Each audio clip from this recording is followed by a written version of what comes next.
Welcome to Back Yourself, BackChat's new podcast, speaking to business leaders and decision makers. This week, we speak with Daniel Bradshaw, founder of StreetX. StreetX has grown into one of the world's biggest streetwear brands, known for chaos marketing and sell-out drops. But how did it all start? We go behind the scenes with Daniel and find out exactly how we did it. It's a great episode. Enjoy.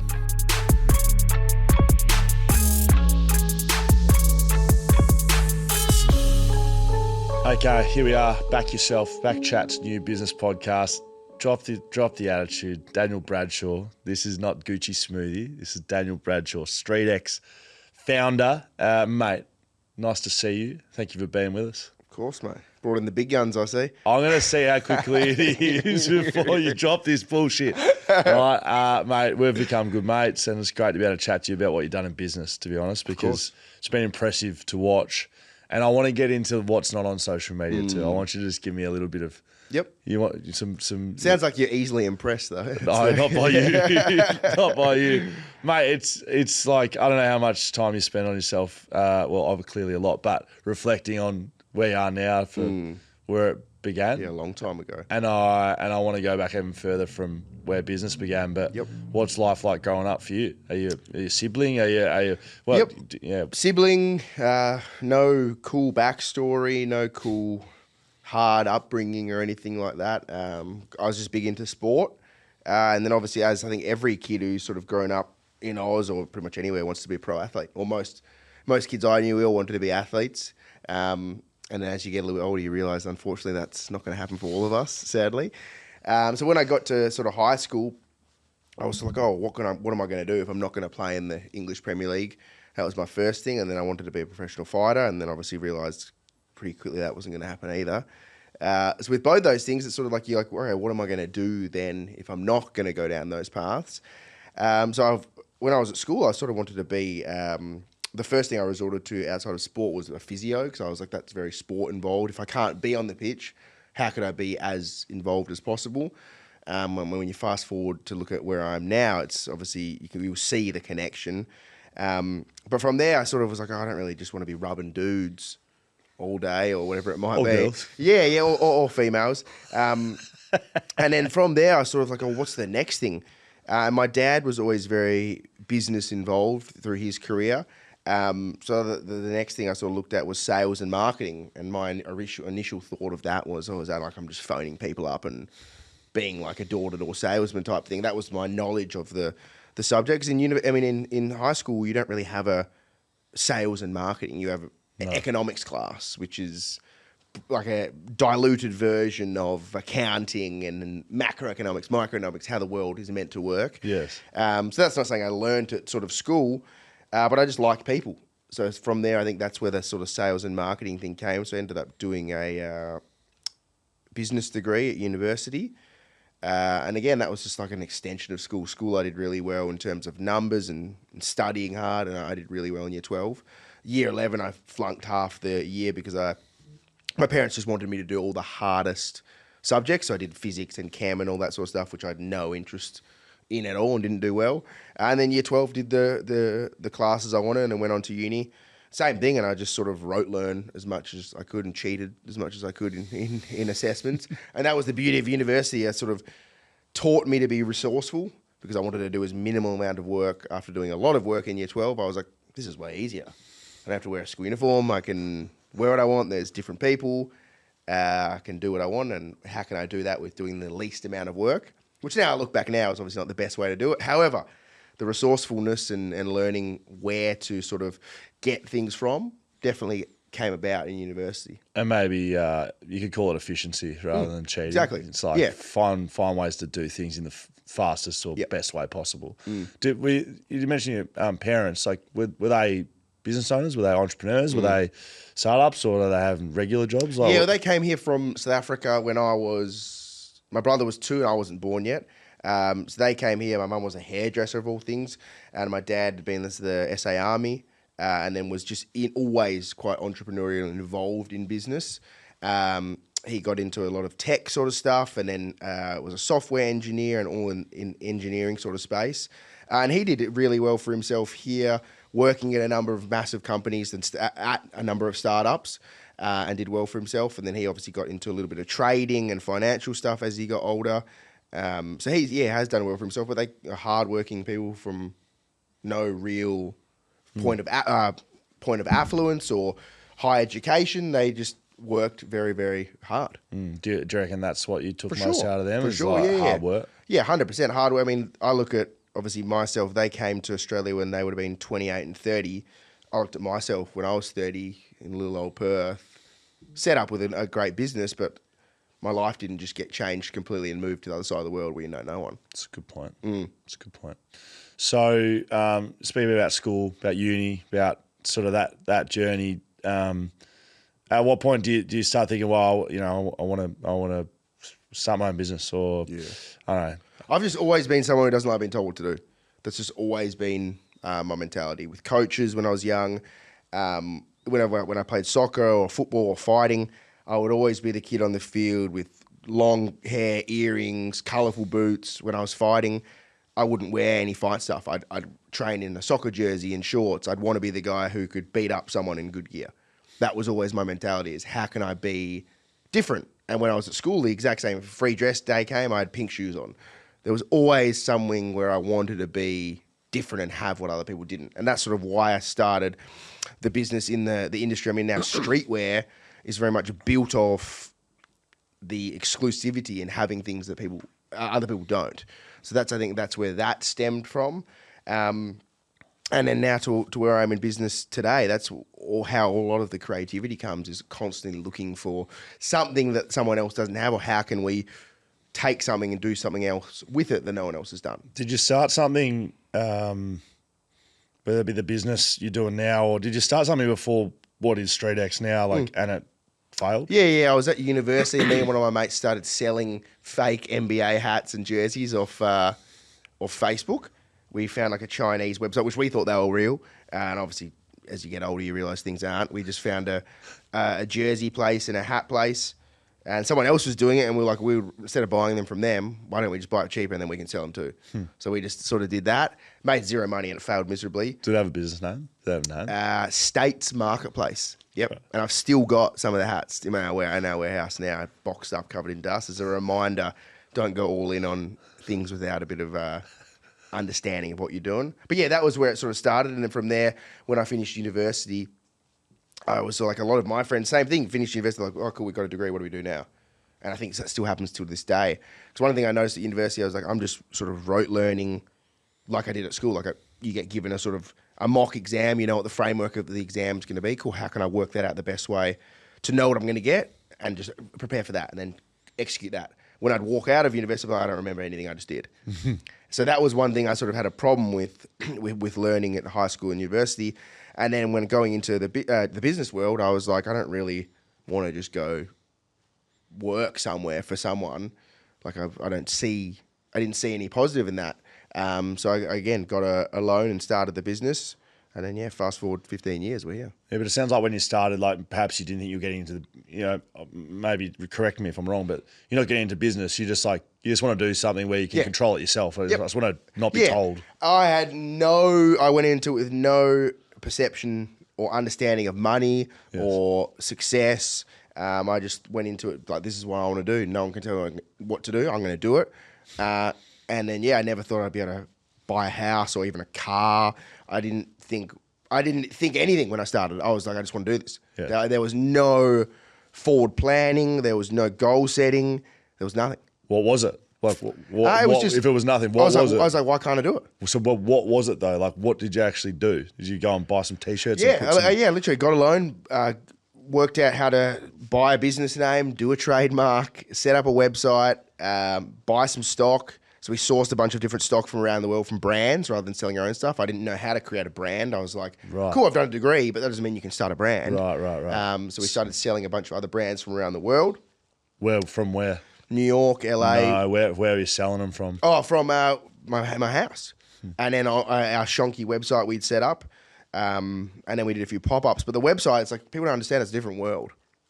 Like nowadays to back then, there was no social media. Or we had MySpace, and Facebook hadn't just started. What was your song on MySpace? There was a New York rapper. He's a very obscure New York rapper. I can't even I don't remember know his why name. I always remember, but it was that bring Sally up, bring Sally down. I don't know. Mate, Singing all. it's used for. Oh, you're a fit man now. You're a strong fit man now. Mate, they do workout routines to it. Like every up, like bring Sally down. You go up, down, up, Yeah, down. that's not my vibe. Oh, sorry, mate. So yeah, it was an era where it was a different time. Like you couldn't just start a website and things would sell, which you sort of can do now, which is obviously a completely different world. So I was like, oh, this online stuff's way harder than I thought it was going to be. So we started doing a few pop-ups, and obviously that's what I was good with people. I knew a lot of people. I was like, oh, cool, I can get people to come here. So we did a few pop-ups, and it slowly snowballed into that. And then a year and a half later, we got an actual physical store. So from there, the physical store was always the focus. Online sort of sat on the back burner. We weren't really selling any orders. Online just existed, and the store became like an epicenter of me in my early 20s partying with my friends. And that was what it became, sort of, and that's what sort of helped build the brand. And was that StreetX? Yep. Yeah, that was StreetX. Started as StreetX? Started as StreetX, and it was originally just a store. Yes. We sold brands. Where was it? Was that North? We had a pop-up in Freo. Growing up, I never went to Freo. I had a friend who had a gallery in Freo, and he was like, you can have some stuff there. And I was like, fuck, I have to drive to fucking Freo. And how do I get to Freo? Yeah, and that's how it started. I just went to Freo every day. Some weeks we did $60 in sales. And that was just reality. I was living at home, so I was fine. I could exist. I just had all the stock in my room, and they would have the stock at the place, and that was it. And then I think 6 months later, I met a girl who said there was pop-ups in Northbridge, and I was like, is Northbridge busier than Freo? And she was like, yeah. So I was like, all right, let's go. So I went there. And then that's where it started trickling a little bit more. We sold a few more things. We started making a few of our own things. Because in Freo, we'd just given away our our StreetX tees we'd made. And then fast forward to a year and a half, and I was like, oh, we sort of need a store. And the pop-up was coming to an end. And I just saw a store on Facebook that was closing down, so I just messaged the agent. And he was like, how do you know this is available? And I said, I've seen it on Facebook. And then went there the next few days, had a look at it, and then signed a lease, didn't even read it, and signed it 5 years. Do you think early days, are you still like it now where you probably just made some decisions where you're like, oh, fuck it, I'll just do it? Yep, 100%. Do you still do that? Yep. Do you reckon that's a strength? Yeah, I mean, it's like everything. It's a strength and a weakness. Because I think I back myself into know if it's working with an athlete on the sports side of the brand, if it's going with collaborating with a brand on the mainline brand, or if it's making a specific product, you have to. You have to be able to back yourself in, and you have to have that sort of vision, if you want to call it that, or idea to understand, cool, yeah, this is going to work. And a lot of the times it doesn't. That's the hard thing. That's interesting because, you'll sit here and tell us about the good times, definitely, but I do like getting into a bit of the challenges and stuff. Yeah. So like what's early days, what's the biggest challenge to it? Is it the online, is it getting people to know what you're doing? Or is it again, like, you can tell your story, but you're not trying to scale a worldwide business probably in year one. I didn't even know what a worldwide business looked like. Like back then, streetwear was a very different world, and it was very New York or LA run by the American brands. So I was just looking at them being like, cool, I want to do that. I had no clue what I was doing. I can't remember what year it was, but I very nearly went completely broke. My bank account was minus $80,000. Why? So basically what we did, it was the first time we'd ever done like a distribution where you sell to stores. So there was a store called, in a chain in the US called Urban Outfitters, which placed like a 50K US PO, so whatever that is, 90 or 85K or 90K at the time in Aussie. And again, I had no money, so this was just cash flow from the business. So I was like, oh, fucking, we're going to be rich. Like I just put a massive order. So we stopped our production to fit their order in. They have a lot of regulations. You have to do this, you have to do this, you can't be over, can't be under. So I just told the factory, I was like, bro, you just fulfill their order and then send our stuff after. So we filled their order, send it all off. They didn't pay us for 90 days. And then my factory was like, oh, cool, we've got your order ready now. It was delayed. So all our winter stuff came in August, so it was the end of winter in obviously Perth, where our main market was at the time. And he's like, oh, cool, I need the money and I'll ship you the stuff. And I was like, oh, fuck, I'm a bit short on cash. Like, I was like, oh, I don't really have much money. Like, so he ended up sending it, which was great. And we tried to sell some, but couldn't sell much of it. And then the Americans just didn't pay us. So for like 3 months, I was like minus 80 or 90K in my bank. And I remember just like being like, man, I've borrowed money to do this. And now my bank account reads minus 90. So from then, I was just like, I never want to be in that position ever again. Started chipping away and paying off X amount X week. And then, fast forward a year from there, the business was in a very different place. Was it only yourself you had answerable to at that stage? Like, were you Still is, mate. yeah. Always, yeah. That's one of my big But things. maybe not It's answerable always. to, sorry, but like responsible to. You got a lot of staff now. Yeah, but I'm super motivated from day one. Is if you've got into it, you go 110%. You would know sports, the same thing. You got to perform. Like you've dedicated your life to this.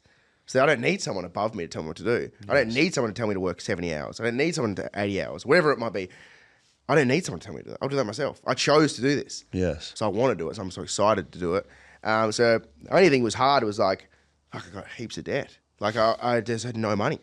So I was trying to work out how to get money, obviously, from then. And that's what I look at now. It's like, obviously, I see people now in business who 1, 2, 3, 4 years are doing amazingly well. After 10 years, I still had no clue. That's the crazy thing where, again, everyone's journey is so different.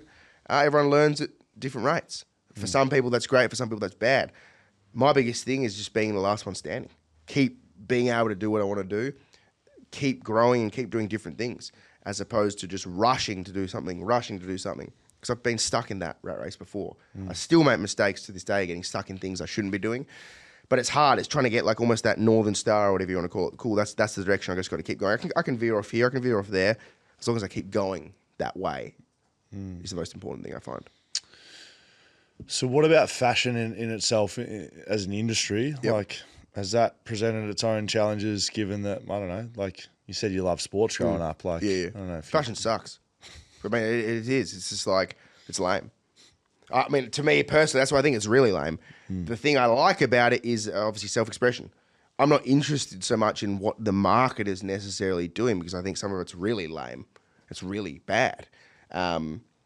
People wearing specific things like some pants dudes are wearing, they look like flares. Not even flares aren't too bad. I don't mind them. It's more like balloon pants. That's not. I don't vibe with that. So I don't care what you're doing. If you can make and sell as many of them as you want, I'm never going to make them. That's a good thing and a bad thing. So for me, I say it's lame, but it's great. It gives me so much motivation because I can make exactly what I want, and I can make exactly what I think our customer wants, and not be bothered by necessarily what's going on in the market. There's so many trends which I've seen and I'm like, I don't even know how that's possible. Like how could an adult wear that? Or how could a child or kid or whoever it might be wear that? But everyone's unique in their own ways. What comes first then though? The what you want to do or like what your customer wants? Or are they the same thing? I think they very much coexist. Obviously, there's a lot of things that I want to wear and want to do that's a bit too a bit too eccentric and a bit too different. But again, some of our customers love that stuff. Some of our customers want some more simple stuff. I like being able to exist in a world where I think we transcend certain sort of demographics. And I think we transcend sort of segments within the fashion space. And that's where I like being because that's what, as me as a person, that's what I've always been like. I've always tried to get the thing and do the things that other people aren't. Yeah, I kind of thought that before I chatted to you and like you, not edgy's wrong word, but like on the edge a bit. Yep. Is that feels like, Correct. especially early days, like you kind of, it looked like you had a bit of a movement almost, or like, yeah, you'd call it your community of followers or your audience or customers, whatever it is, but like it's a little bit on the edge. You're like Correct. trying to break the boundaries a bit. Yeah. Has that motivated you? Is that something you've done or is that just naturally how it's gone? It's not something you try to do. No, I think that's naturally, at the end of the day, it would have happened if it was something I was actively trying strategically to do. I think it should have happened a lot faster. And I think that's what's sort of taken us such a long time to get here is because a lot of things have been more natural than planned. Obviously, of course, as with every business, there are some strategic things you've done. But I think a lot of our stuff has been more natural. There's a lot of things in the industry I don't like, so we don't go down those paths. And we focus more so on what we present to the customer. I'm sure if you looked at our social media or my social media, it's very different to traditional brands. A lot of it's not really focused on product. It's focused, again, on what specific customers or people or atypical sort of people we think do, or myself or people involved in the brand. It's always been built around that. I hate brands who you go on their caption and it's like, a brand like no other, community driven, like you shouldn't have to say that. People should look and know. You go through the content will tell you. Where someone's going to tell, a brand like no other, cool, yeah, that's what every other fucking brand on Instagram says. And it's just a generic photo of a nice high definition camera. It's the same shit as everyone else. Yes. Tell us without telling us. That's something we've always tried to do, and of course we've failed at doing that. But I think there's sometimes we've done it really well. Talk to me about failure. Like, how do you feel about failure? I sort of look at not this generation. I'm not acting like someone who's older and knows better, but like it does feel like, losing and failing is becoming almost not taboo, but we're sort of trying to teach kids sometimes like losing's not a part of life. Like, what do you look at failure and losing in the lessons you've learned? That's why I love and hate social media, because there's just so many snake oil salesmen and frauds, and people fall for it day after day. Like, if you can't take the piss out of yourself and make fun of yourself and do all this stuff online, you can't be talking shit about other people, or you can't be posturing like you're someone. End of the day, most of us are absolutely irrelevant. And most of us are no one, and there's always a bigger fish. You got to think like that. There's always someone bigger, better, with more money, better looking, everything than you. Heaps of people are better looking than you. Mate, I don't know about that. But you can't live life thinking you're number one. There's always gonna be, like, you can never reach the top. You always have to think like that. You always have to keep aspiring to get the top. You're never gonna get the top. It's endless. You'll die and someone will come beat you. Always just got to focus on getting next. Always trying to level up, as opposed to being the guy online selling a course saying you do this and it will change your life. There's no shortcut. There isn't a shortcut. Stop trying to find one. If you're fat, go for a run. If you suck, go train. Get better. If you suck at business or if you suck at your job, work out how to get better. It will take time. And unfortunately, everyone nowadays gets to take shortcuts. Some people do it really well on social media, and they get to a level where they probably shouldn't have, but they do. And that's great for them. Yeah. But some people try and you learn very quick. Oh, I've posted 10 videos. None of them's got 1 million views. Why not? It's not reality. There's the 1% in every division or every industry. Again, they get there. It's the others who are so happy to try and then give up so quickly. Like, you've got to focus on, if that's what you want to do, go do it. Don't just do it for 6 months and, oh, fuck, that didn't work. What's the next thing I can do? You've got to just know when to pull the plug, of course, but you've got to know if that's what you really want to do, you've got to keep going, because eventually it will crack. Like, for us, there's never been one item or release that changed our business. It's just been the consistent time of doing the same thing over and over. yes. As, again, I know that everyone says, oh, do the basic, what is the 1% every day, the generic marketing jargon. Again, it's if you've done it in real life, you can see, okay, cool, it's just keep doing what you want to do. Focus on, again, your trajectory and vision, and if you can stay true to that for long enough, it might work. Yeah, so given that you don't do the like generic marketing bullshit, which I very much respect about you, what do you think drives success? Like, is it all those things? I think number one is authenticity. Being yourself. Being yourself, you're going to get a lot of people that don't like you. The ones that do like you are going to love you. And that's what I've noticed. Again, when I was younger, no one wants to be hated. But that's part of success or improvement or getting to the next level, is you're going to leave people behind. You're going to upset people. You're going to piss people off. That's fine. That's just getting used to that, and it's getting thicker skin. That's the biggest thing I've noticed, is just get thicker skin as things go on. And again, as long as you focus on what's true to you or your business or your customer base, that's the most important. That's what we've always sort of tried to do with the business, and that's like one of the business's core values, is being authentically you, or authentically Australian is what we started off as. And as the businesses sort of got bigger and we want to do more, it's authentically you. Like, you can have pink rat tails, you can have whatever it might be, you can have 3 legs, you can still wear StreetX. You're not going to be treated any different. It's about being yourself. And if you can embody that sort of value, more than happy to wear StreetX, of course. What about looking forward and looking back for you? Are you a big kind of just keep plowing forward guy? Do you spend much time thinking about what's going on? Always forward. Once the sales, like, again, we can have the best release of all time. Next hour, I've forgotten about it. Yeah, that's one. It's a blessing and a curse, because for me, I don't give a fuck. It's on to the next one. But for your team and the people around you, again, even customers, you need to celebrate those things. Customers want to feel a part of that. Team members want to be applauded. That's just never something I've done for myself. Like, I'm never one to, like, oh, this release is done well, let's buy this. Like, let's buy a car or what. I just don't. That's not my personality. I am more focused on, cool, what's the next thing? Or what's the next thing? Like, what can I wear next? What can I make next? I remember when I was a kid, for Christmas, I'd be up at 4 a.m. waiting for my presents. And then I'm still like that now when deliveries come with new stock. I'm waiting. Once DHL knocks on the door, ripping the package open.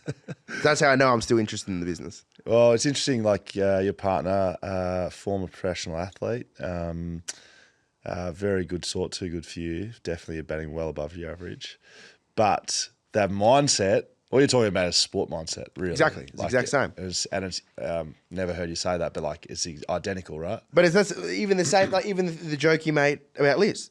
That mindset is like, you're always going to be doubted. You're never going to get this. You're never going to get that. And I love that. That's like, for me, that mindset is business. You know, I say it with love. Yes. No, but it's the most important. Like I remember every time I fought and every time I played soccer, you're never going to be good enough. You're never going to make it. You're too small. You're too this. You're too that. You're not good enough in this department. Everyone tells you that your whole life. Teachers, like I look back at the teachers, I'm like, you're this. Like I look at when I'm my age now, they were telling me I'm too dumb to do business in school. It doesn't matter how dumb you are. Is if you try hard enough and do it, you can persist through it and get past that adversity, then it's always the grass is greener on the other side. I think that's why I've always gravitated towards sports now through product. And like what I said at the start, the biggest thing I looked at when I was at school and finishing sport, I wanted to be a physio, to be associated with sport. What I've done with the business, subconsciously, everything is pushed towards that same ideology. I'm now so entrenched in sports without even trying to be. Just through persisting with the business and getting to the point where we are now. Well, I wonder if you can see it, but like me as an external, like I sort of loved what you've done with Jack Della Maddalena, right? And maybe I don't know how you look at it or how Jack looks at it, but I've watched it as a UFC fan. Yep. I've kind of seen you guys. It's like, oh, this is weird. Like, the fuck is StreetX and Jack kind of getting together? But you know, it was earliest. Like you just like, and I think why you've had success there, and he's done the athletic thing and become world champion. Yeah, no thanks to you, but you're like a day one guy for you. It's a person thing. It's a connection, like people thing, right? Like you backed him in as a person and rather than I'm going to back a winner here. No, correct. You tell me, but like that's how 100%. It's looked from. Well, that's how it's got to be. Again, it's like it's all about being authentic. Like if you think someone aligns, like if you look on an athlete perspective, the only two athletes we've ever officially sponsored are Jack Della Maddalena and Craig Jones. Two polar opposites in personality, but in performance, both top of the world. But personality is completely different. And I look at for us, we don't do the same thing with both of them. You're an idiot if you do. Because Craig is an absolute lunatic like me. And anything I want to do, I'm like, cool, take your shirt off. We'll do this. Let's do this. Let's get a pink car and do burnouts. He'll do it straight away. Whereas Jack, we obviously want to play more into his character. So everything we've done on a branding perspective, from content to product to colours, to everything you would have seen with that relationship, has been built on amplifying him as an entity, as a brand, not trying to go, oh, how can we just force him to be StreetX? How can we force him to be like me? Because that goes against the whole brand values. If we're saying authenticity is our focus, we need to focus on him as his authentic self, which I think we've done pretty well. And you speak to anyone, whenever I've traveled around the world, everyone's like, man, he can fight. And that's amazing. But it's like, cool, the other side is people want to know more about it. But like he's just like this mysterious enigma, guy. And it's like, to me, it's almost like the only person I'd say in the UFC sort of sphere that became a pay-per-view star would be GSP. Was the number one pay-per-view star with Jake Shields in Montreal. And for so long, didn't talk. Again, he would say things here and there. He did the famous quote with Matt Hughes where he went into the cage and was like, I'm not impressed by your performance.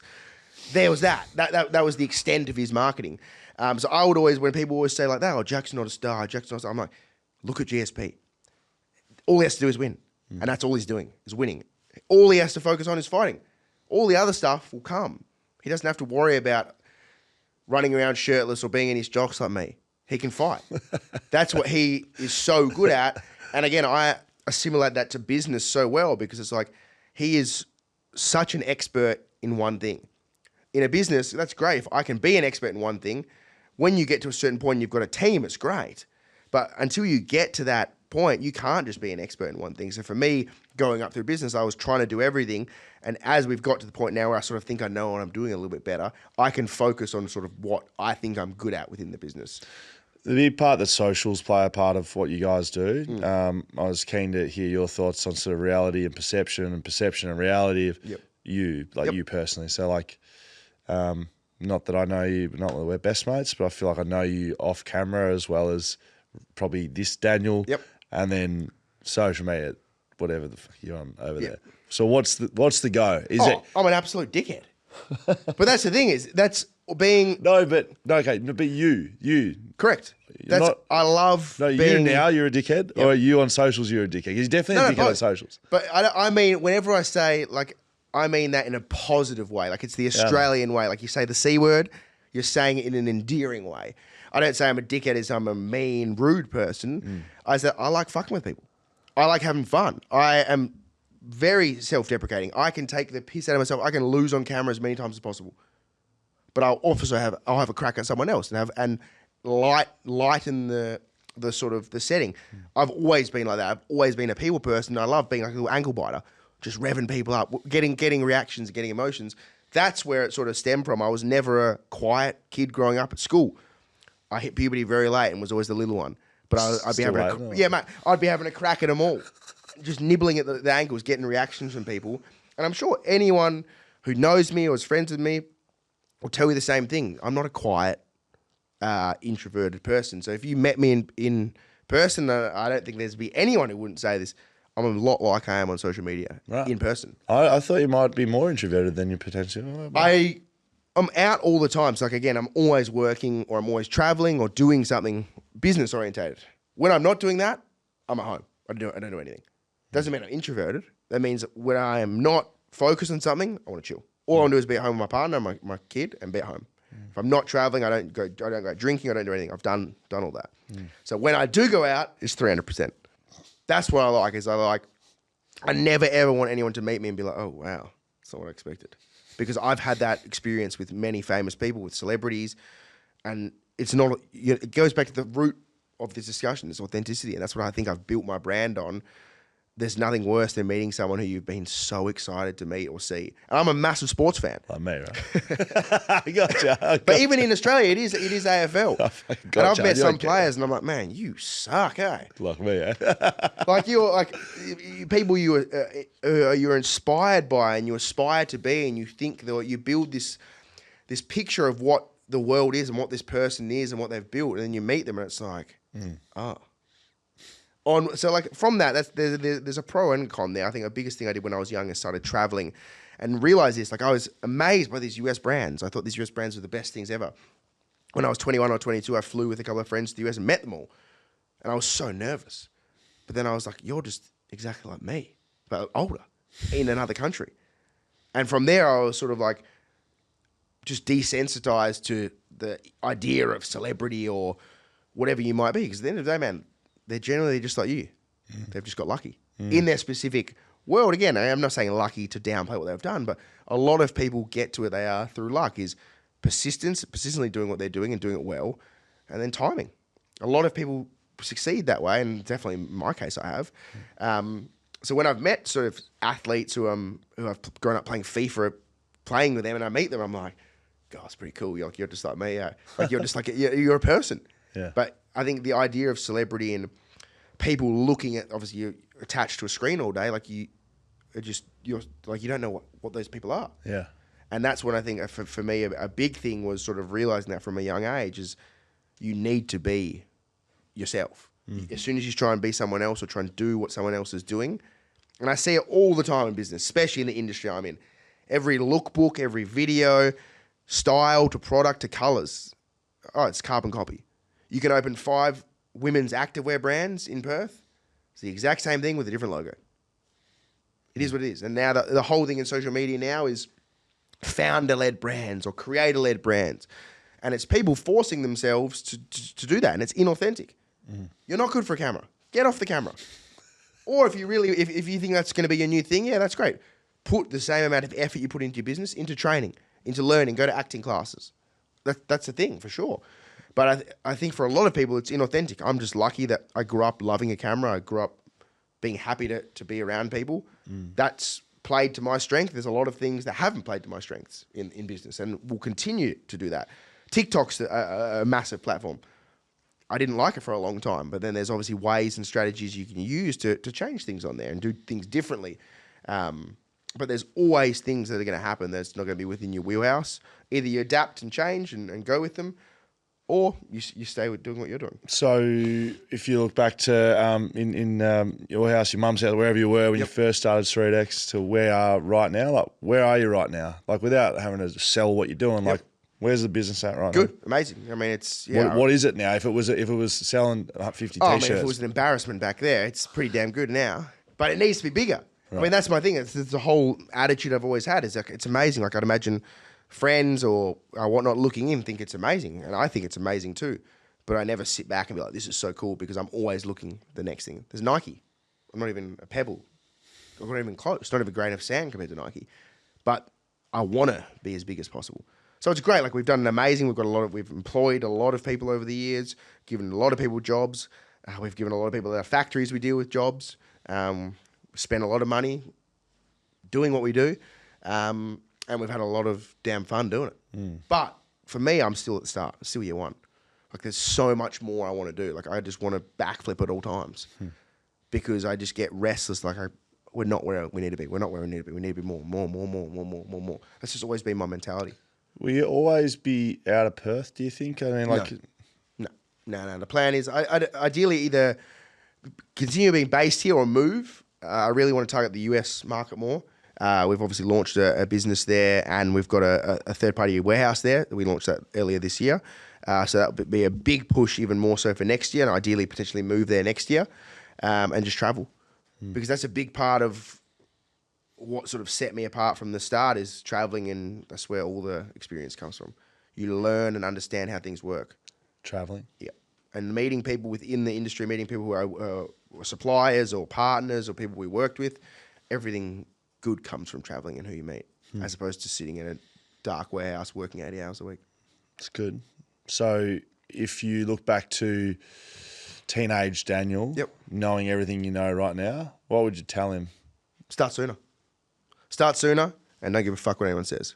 Is that right? 100%. Don't listen to anyone. Your friends are generally absolute idiots because I've been told by everyone it's not going to work. Still to this day. Staff members, family, friends, mentors, everyone's going to have an opinion. A lot of them have the correct opinions. A lot of them have wrong opinions. At the end of the day, if you've just chosen to be in the position like I put myself in, you have to be able to make a decision. If you can't make a decision, don't bother. Mate, it's been pretty cool watching you do what you do, and perception, reality, wherever it is, somewhere in between. I've very much respected watching you go about your business. It's just somewhere down inside, don't let this go to your head. You do drive me a little bit. I'm like, look at this, guys.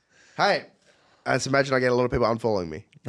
No, it's all part of that. That's no. You drive me, mate. I watch what you do, and I'm like, I don't want to be like you. Of course not. But I see you drive. Well, that's the end of the day. Our whole mission has always been to sort of drive people to be the best possible versions of themselves. We've never been a brand to put a mission statement up on our walls or that's the mission on the shirt. That's just not sort of where we've been. But that's what it's sort of, we've actually put pen to paper of what the mission of the brand is to give people the platform opportunity to be the best possible versions of themselves. And again, people might think, oh, you fucking sell t-shirts, bro. It's not about that. It's about if it's I can influence one single person. If it's an athlete we sponsor, can influence one single person. If it's a t-shirt or anything we've done or one singular piece of content that someone's seen, that is positively pushing things forward. And that's always been the sort of the focus where we go now. Everything is done. If you see some content we've done where it might be seen as negative, again, the only reason we'd ever post that is because we take so much of the piss out of ourselves. We have the ability to have a crack at other people and have fun. Yes. And that's always been the brand. We've always been tongue-in-cheek. We always stand up for ourselves. That's what they know is. Fuck around and find out. That's what it's always been about. There's never... Again, at the end of the day, like the biggest thing in social media now is this whole stoic warrior garbage about you got to be a man. You got to do all this stuff. And you see dudes doing a high rocks and they're acting like they're going to fucking war. You do dudes getting up at 4 a.m. having an ice bath. You got to do hard stuff. Bro, you're sitting in cold water. It's about get a reality check. Go travel and see what poverty is like. Travel and see how a lot of people in the world exist. And that was one of the things I was exposed to through business. and a great upbringing is you see that from a young age. That's what reality is. Hardship is not getting in a fucking ice bath or doing 30 push-ups in a day or whatever it might be, or going to a Bali men's retreat. That's not reality. So that's why I think a biggest thing for us has always been is, again, be real and do what you want to do. And some people are going to love it, some people are going to hate it. It's all part of sort of learning and sort of growing and going forward, I suppose. Ladies and gentlemen, that is Dan from StreetX. He's off to do an ice bath. Thanks, mate. Actually, I do really like ice baths, though.